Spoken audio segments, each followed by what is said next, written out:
Sévère, c'est quoi? Alors, c'est un peu embêtant parce que dans les dernières recommandations nord-américaines, celle de 2018, l'US Guideline, il n'y a plus d'HTA sévère. Et d'ailleurs, j'attire votre attention sur ce point parce que ça a un peu fait discuter. Bon, c'est bien tombé au moment des Gilets jaunes, donc tout le monde s'en foutait, mais il y a un vrai truc là qui change. C'est, regardez, la définition de l'hypertension pour les Américains, c'est 130-80. Alors, il y a eu beaucoup de discussions en disant « Ah là là, c'est l'industrie pharmaceutique, parce que voilà, c'est des millions, des milliards de patients en plus. » Bon, ok, tout ça est en fait un bon conseil. Hein.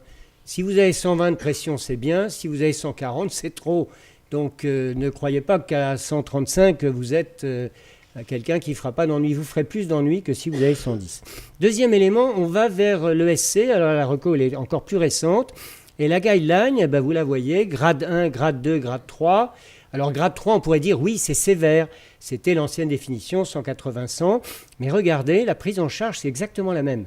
Il n'y a aucune différence entre 1, 2, 3, c'est du lifestyle et on débute le traitement antihypertenseur. C'est ça qui marche, le traitement antihypertenseur.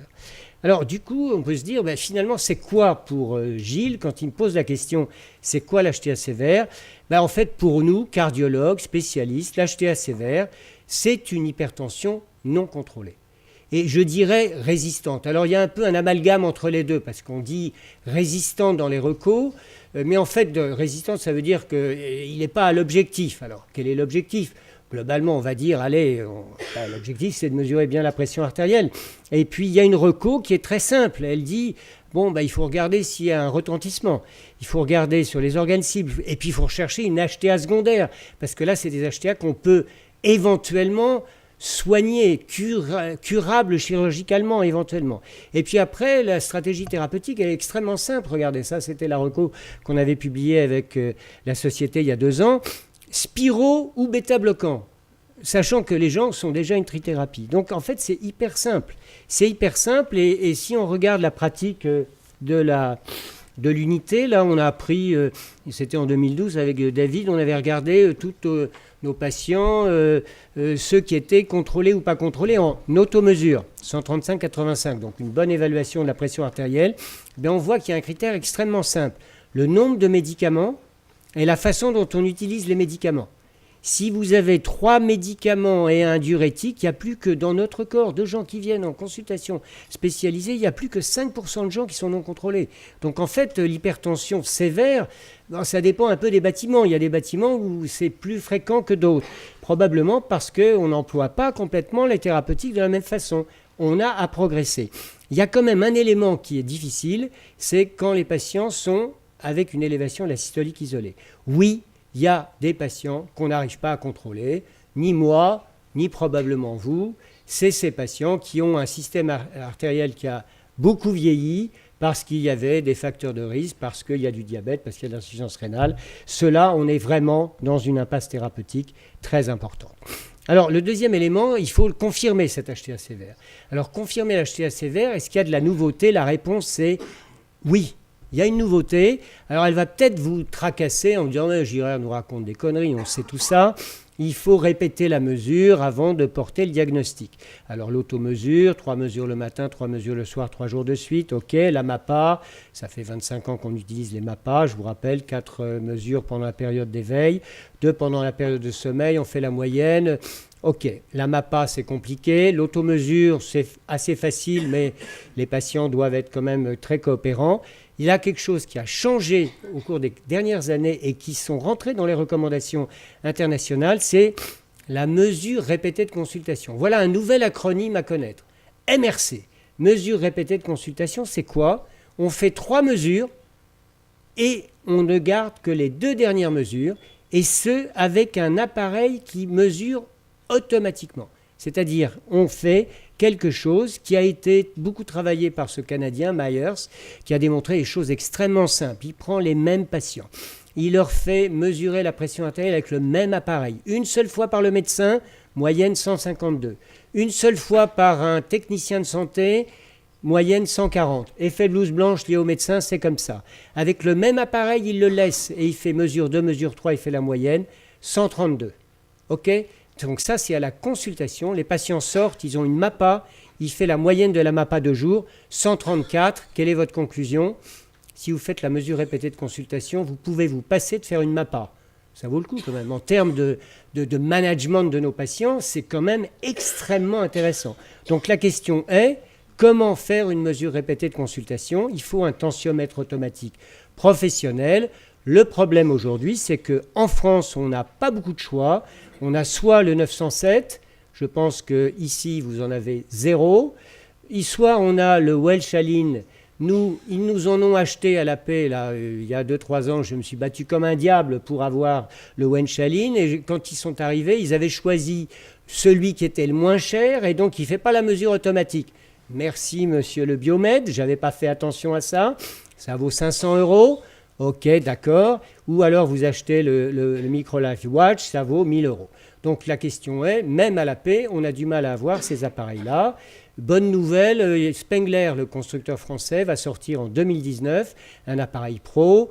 Moi, je les ai appelés il y a quelques mois en leur disant, écoutez, c'est incroyable, il faut que vous ayez un appareil pro. Ils m'ont écouté, machin truc, on le co-développe. Donc on aura un appareil pro à 300-350 € qui va exactement permettre de faire ce que la mesure répétée de consultation nous permet de faire. Alors, petit élément, conseil d'amis du professeur Girard. Si vous mesurez avec l'appareil automatique et que la pression artérielle est supérieure à 135 pour la systolique, oui, il faut faire une mesure 2, une mesure 3. Parce que mesure 2, mesure 3 sera en moyenne 10 mm de mercure plus bas. Et ça, 700 patients dans un cadre qu'on a fait de dépistage, d'autodépistage. En revanche, si la première mesure est à moins de 135, ça ne sert à rien de faire une mesure 2, une mesure 3, parce que c'est exactement la même chose. Ça s'appelle la régression vers la moyenne, mais c'est clairement la recommandation. Il ne faut pas s'embêter à faire 3 mesures chez les gens qui ont la pression qui est initialement normale. Alors, dernier point, traiter l'hypertension, c'est là que vous m'attendez. Est-ce que je vais vous apporter des nouveautés? La réponse est non. Il faut d'abord une trithérapie. Mais c'est un peu bêta, mais je vous la rappelle. Un bloqueur du système rénine-angiotensine. S'il vous plaît, choisissez un bon bloqueur du système rénine-angiotensine. Ramipril à 25, ce n'est pas un bon bloqueur, ça ne suffit pas. Il faut au moins 10 mg. Le Ramipril, c'est 2 prises par jour. Je vous rappelle que les ARA2, ça marche sur 24 heures. Si vous mettez un irbesartan, il faut l'adapter au poids du patient. Plus de 80 kg, il faut 300 mg. Moins de 50 kg, il faut 75 mg. Et entre les deux, voilà, c'est le bon dosage du Ramipril. Le Valsartan, c'est pareil, 80, 160 ou il y a même du 40. Et puis après, malheureusement, on n'a plus l'olmesartan, on n'a pas l'azilsartan. Et donc, on a les diurétiques. Je vous rappelle que les diurétiques, ce n'est pas tous les mêmes en efficacité. Le mieux, c'est l'indapamide 1,5 qui a plutôt l'efficacité de 25 d'hydrochlorothiazide. Et puis celui qui est dans l'aldactazine, qui s'appelle l'altizide 15 mg, c'est très efficace. Donc n'hésitez pas à utiliser ce produit-là. Quant au calcique, c'est 5 ou 10 ou 20 de l'ercanidipine, mais ce n'est pas l'oxène 50 x 2, je suis désolé. C'est vraiment un traitement qui doit s'arrêter à la sortie des soins intensifs vers des traitements en monoprise. Alors, j'aimerais maintenant vous montrer, ce tableau, c'est le plus important. Qu'est-ce qui a été testé dans toutes les méthodes dans l'HTA sévère? Eh bien, vous voyez qu'il y a des méthodes à 4 mm de baisse, d'autres à 7, la dénervation rénale. Mathieu nous a montré des résultats tout à l'heure. Et puis, il y a 2 méthodes qui sortent vraiment du lot. Vous rajoutez 25 de spiro, vous gagnez 20 mm. C'est de la MAPA. Hein. Vous essayez de restreindre la consommation sodée de 5 grammes, vous gagnez 20 mm. Et ça, c'est vrai seulement chez ces patients-là. Si vous restreignez de 5 grammes la consommation sodée, c'est 5 mm de mercure de pression chez 40% des hypertendus. Mais chez les résistants, les sévères, c'est très utile. Alors, est-ce qu'il y a beaucoup de gens qui sont des consommateurs excessifs de sel? Globalement, 18% des hypertendus qui viennent en consulter à la Salpêtrière et qui viennent en hôpital de jour, 2 fois plus d'hommes que de femmes. Donc, quand vous voyez un résistant, un sévère homme, faites-lui une natriurèse des 24 heures. Ça vaut vraiment le coup pour lui mettre sous les yeux le fait qu'il bouffe trop de sel caché. Hein. C'est le sel qui est dans le pain, le fromage, la charcuterie, la pizza et les bouillons cubes. N'oubliez pas les bouillons cubes, surtout si le patient est africain, parce que la cuisine africaine, le plat traditionnel, on met 6 cubes. Dans un cube, il y a 5 grammes. Ça fait une belle dose pour le plat familial, donc il faut leur en parler. Alors pourquoi la spiro, ça marche? Cette étude Patway qui est extraordinaire, si vous voulez vraiment lire un bel essai thérapeutique, je regrette, Gilles, que tu ne l'aies pas fait, Patouet, mais parce que vraiment c'était une belle étude, regardez, c'est de l'automesure, tout le monde a eu toutes les classes, tous les bras, et vous voyez, ils ont même eu du placebo sous une trithérapie. Qu'est-ce qui est le mieux? Mettre 25 de Spiro, oui, c'est mieux que de mettre 5 de bisoprolol. Donc voilà, on sait que ça marche. Et on sait que ça marche d'ailleurs avec une bonne association avec la rénine. Si les gens, vous leur dosez la rénine, il ne faut pas le faire, hein. Si la rénine est basse, la Spiro va très bien marcher. Si la rénine est haute, le biso va très bien marcher. Voilà. Donc c'est juste pour vous dire que le système rénine-angiotensine, il peut être super bloqué par le double blocage ou le triple blocage. Alors la dernière chose que je voulais vous dire, c'est que dans le bilan étiologique, qu'est-ce qui compte? Qu'est-ce qu'il faut faire? Quand vous m'appelez en me disant qu'est-ce que je dois faire les dosages hormonaux, je vous réponds non. Commence par faire une imagerie et tu feras les dosages hormonaux après. Pourquoi? Parce que nous, on fait cette stratégie-là, on fait les deux. Et maintenant, on ne fait plus que l'imagerie d'abord. Quand vous faites chez un hypertendu mal contrôlé, sévère, sous bithérapie, une imagerie TDM, vous avez 64% d'anomalies surrénaliennes. Ce n'est pas des adénomes de Cône, ce n'est pas des phéochromocytomes, c'est des hyperplasies bilatérales, c'est des hyperplasies unilatérales, c'est des thérapeutiques qui seront très adaptées avec la spironolactone en particulier. Voilà, il n'y a pas de sténose d'artère rénale, il y a de temps en temps une tumeur rénale, mais tout ça, c'est la surrénale qui est le problème à diagnostiquer éventuellement. Alors je termine, tu me laisses parce que ça va très vite. Bon, 25 et 27 ans, elle a 2 grossesses. Elle n'avait pas d'hypertension. À 30 ans, elle a une grossesse. À 17 semaines, elle se met à être hypertendue. En parallèle, on lui découvre le diabète gestationnel. 26 semaines d'aménorrhée, c'était la semaine dernière. Elle est venue la semaine dernière dans l'hôpital, j'ai été appelé, machin truc, on lui dit voilà, elle a une masse surrénalienne à l'échographie de 46 mm, elle a la créate à 46 micromoles, la protéinurie à 0, elle a une hypotension orthostatique. On l'a pris dans le service, elle avait le traitement donné par les collègues, nicardipine 50 x 2, aldomètre 500 x 3. Je lui ai mis un appareil de mesure tensionnelle sur la première nuit, 150-91. Donc, qu'est-ce que vous faites avant de m'appeler, n'est-ce pas? Bon, qu'est-ce qu'elle a, cette jeune femme, comme cause d'hypertension? Les hypothèses. Hyperaldo. Alors, hyperaldo, une masse surrénalienne de 46 mm, c'est trop gros pour un adénome de Cône. L'adénome de Cône, c'est 10, 15. Donc, c'est trop gros, c'est pas un cône. Est-ce que c'est une HTA gravidique? Non. L'HTA gravidique, c'est la première grossesse, éventuellement la deuxième. Et puis, c'est plutôt deuxième et troisième trimestre, donc c'est pas ça. Et une masse surrénalienne de 46 mm, c'est un phéochromocytome. Voilà, c'est ça un phéo, vous n'en voyez jamais. Il y en a un là. Bon, la seule chose, qu'est-ce qu'on fait? Comment on traite le phéochromocytome à l'hôpital de la Pitié-Salpêtrière un vendredi soir? Parce que c'était bien sûr vendredi dernier qu'elle est arrivée. Vous avez des petites idées pour les internes, je vous le rappelle. On commence par lui mettre une perf de sérum physiologique pendant la nuit, 2 litres. Elle est hyper tendue? Non, il faut la réhydrater. Si vous ne la réhydratez pas, vous faites une connerie énorme, parce que le lendemain matin, à 10h, on lui a donné 2,5 mg d'Alpress. 20 minutes après, elle avait 120 de pression artérielle. Et le surlendemain, on a débuté l'acébutolol, parce qu'elle était tachycarde. Et donc, lundi, elle avait 130/78. Elle est opérée jeudi. Voilà. Donc, cette dame-là, ça n'arrive jamais, mais comme c'est arrivé la semaine dernière, juste pour vous dire qu'il y a des traitements très spécifiques, il faut les connaître. Dans le traitement du phéochromocytome, il ne faut par exemple pas mettre le bêta-bloquant avant l'alpha-bloquant parce que vous faites une connerie. Il ne faut pas mettre l'alpha-bloquant sans avoir médié la perfusion parce que vous faites une connerie. Voilà, c'est facile. 40 ans, début d'HTA sous trithérapie. Pendant 20 ans, 10 ans, il a 130/70. À 50 ans, on lui fait un bilan, il avait un potassium à 3,4, la pression à 160/100. D'ailleurs, on lui trouve une glycémie à jeun à 1,40 g. Et à 52 ans, ça c'est maintenant, il a le potassium à 3,1, la créate à 66, le BMI à 30. Eh ben, il voit quand même un collègue qui lui fait une aldorénine. L'aldo est normal, la rénine est basse. Il lui fait un scanner et il a une hyperplasie surrénale globuleuse bilatérale. Et là, il lui propose ce traitement, modamide 2 comprimés, candesartan 32, nicardipine 150, bisoprolol de 5, minoxidil 5, le lonotène x 10, urapidil 163, Diffuca 3, et là il dit « Ah, j'aimerais la vie de Girard ».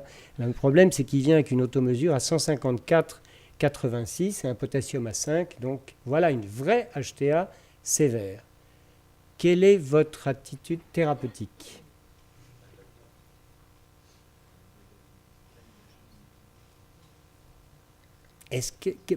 Donc, il y a un élément d'orientation, le potassium. Le potassium est bas, c'est là qu'il faut dire hyperaldo primaire. Et là, ce patient a un hyperaldo. Alors l'hyperaldo, on sait qu'effectivement, il a une pathologie des surrénales.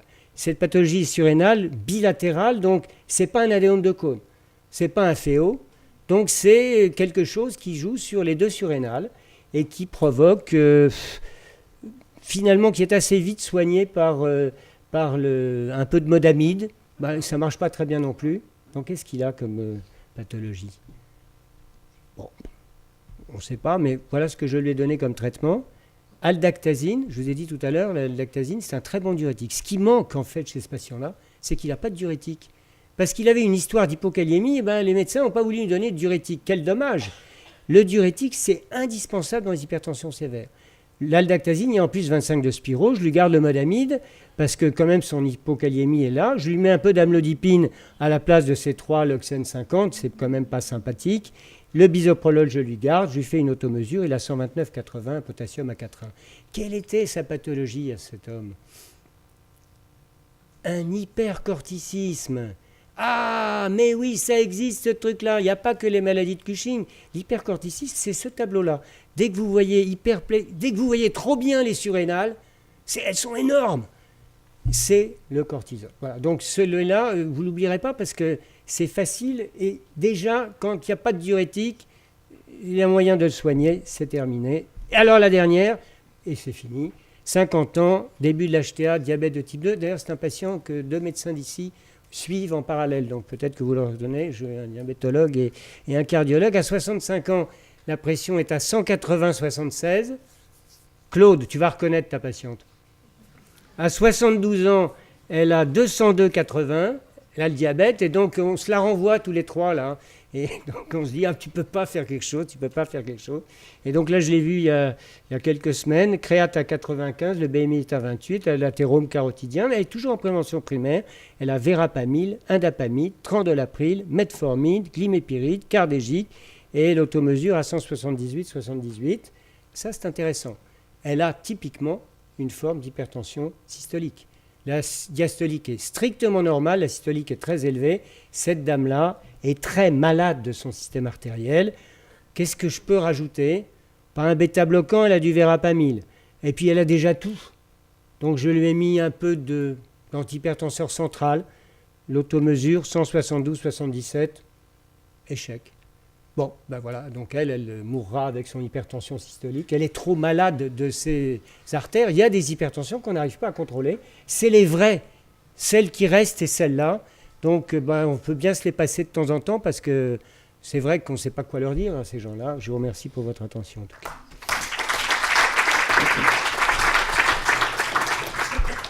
Bon, Xavier, je vois que les temps changent, parce que quand j'étais interne, donc il y a très longtemps, chez Ménard, on me remontait les bretelles si je faisais de l'imagerie avant de faire les dosages hormonaux. Oui. Et là, tu nous dis qu'il faut bien faire l'inverse. En tout cas, il y a une vraie guerre des clans. Là, on est plus de cardiologues, donc on va pouvoir se défendre. Moi, j'ai participé au consensus entre les cardios et les endocrinos sur l'hyperaldostéronisme primaire. Les cardios ont perdu. On était en minorité, donc les endocrinologues font d'abord les hormones et ensuite font l'imagerie. Moi, je fais l'inverse, comme tous les cardiologues, et on a l'impression qu'on ne soigne pas plus mal les patients. Je pense même qu'on les soigne mieux, et que de nos jours, où l'imagerie est quand même devenue d'une facilité déconcertante, où l'irradiation est extrêmement simple, où tu peux relire les images. Alors la seule chose, faites pas d'IRM, faites un scanner. Mais un scanner chez un hypertendu qui n'est pas contrôlé, c'est vraiment la première chose à faire en première intention. Avec des coupes tous les 4 mm? Oh, les scans là, où tu ne sais pas combien tu as de coupes, tu as une hélice et vite, tu descends de haut en bas, ça dure 15 secondes. Après, tu as les images, tu vois tout, et puis hop, tu terminé, quoi.